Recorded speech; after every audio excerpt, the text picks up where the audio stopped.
मधुबनी जिले के सीमावर्ती क्षेत्र जयनगर में नागरिक कल्याण कार्यक्रम के अंतर्गत 18वीं वाहिनी सशस्त्र सीमा सुरक्षा बल राजनगर द्वारा नशा मुक्त भारत अभियान कार्यक्रम का आयोजन किया गया। 18वीं वाहिनी सशस्त्र सीमा बल राजनगर द्वारा नागरिक कल्याण कार्यक्रम के तहत सीमावर्ती क्षेत्र के स्कूली बच्चों को बीच नशा मुक्त अभियान से संबंधित निबंध, वाद विवाद, ड्राइंग तथा संगीत प्रतियोगिता का आयोजन किया गया।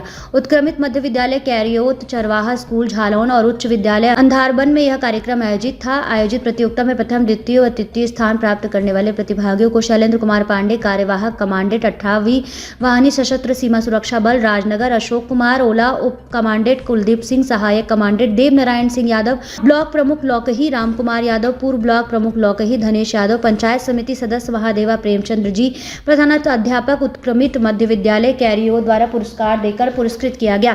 इस कार्यक्रम का आयोजन नागरिक कल्याण कार्यक्रम के अंतर्गत किया जा रहा है। इसका मुख्य उद्देश्य सीमावर्ती युवाओं को नशा से होने वाले दुष्प्रभाव से अवगत कराना तथा उन्हें इसके प्रति जागरूक करना है। आज के इस कार्यक्रम के दौरान शैलेंद्र कुमार पांडे, कार्यवाहक कमांडेंट द्वारा बताया गया कि सशस्त्र सीमा बल के द्वारा सीमावर्ती क्षेत्र के युवाओं व युवतियों के लिए विभिन्न कार्यक्रमों के द्वारा भिन्न भिन्न प्रशिक्षण दिए जाते हैं।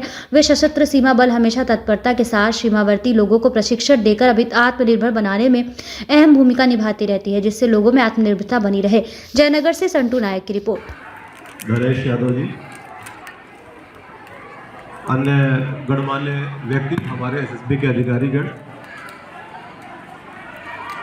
यहाँ के प्रधानाचार्य महोदय और प्यारे बच्चों, अभी आप लोगों ने बहुत सारे वक्ताओं को सुना, बहुत सारी बातें आपको मालूम पड़ी और हम सब में अभी मिलकर यहाँ पे एक प्रभात फेरी भी निकाली नशा उन्मूलन के विषय में।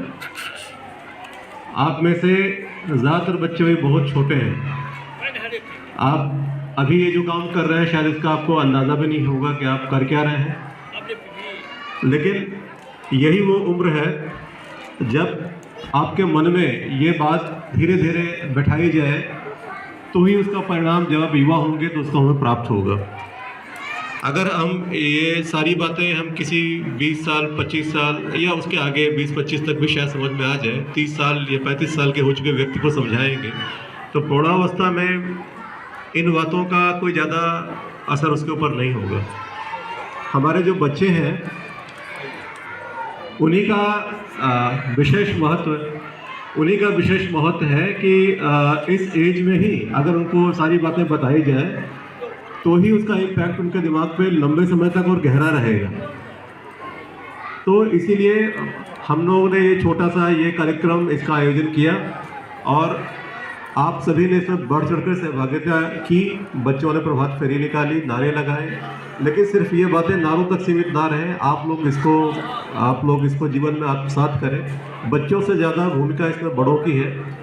बच्चे, जैसे कि मैंने पहले ही बताया संबोधन की शुरुआत में, कि वो क्या कर रहे हैं, क्या इस बात के नारे लगा रहे हैं। वो नारे तो लगा रहे हैं लेकिन इसके बारे में उनको बहुत अधिक आइडिया नहीं है। लेकिन जो बड़े हैं उनकी ये बहुत जिम्मेदारी है कि हमारी जो 1-2 पीढ़ियाँ पीछे ख़राब भी हो चुकी हैं नशे की लत के चलते। बहुत सारा मैं जानता हूँ यहाँ पे नशे की समस्या है, तो कम से कम हमारे आने वाले ये जो बच्चे हैं, जो देश का भविष्य है, वो इस तरह की कुसंगतियों से बचें, नशे से दूर रहें।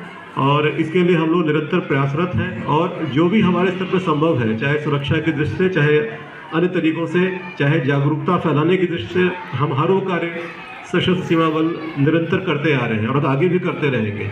लेकिन मैं बार बार इस बात पे जोर दे रहा हूँ कि जो समाज के जो प्रबुद्ध लोग हैं, जो पढ़े लिखे वर्ग हैं, जो हमारे प्रभावशाली लोग हैं, जो हमारे बच्चों के जो गार्जियन हैं, उनकी भूमिका बहुत ज़्यादा है कि बच्चों को इन समस्याओं के बारे में बताएं कि किस तरह से अगर आप इन चक्करों में पड़े तो आपका जीवन किस प्रकार से खराब हो जाएगा।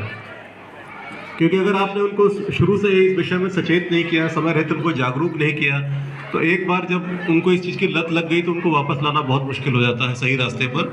इसीलिए एक बार आपको फिर से इस बात के लिए मेरा आग्रह है कि आप लोग समय रहते उनको जागरूक करें, उनको लगातार उनकी काउंसलिंग करें और आवश्यकता पड़े तो हम लोग भी बार बार मिलजुल के इसको बताते रहेंगे, जैसे हमारे बच्चे सही रास्ते पर चले और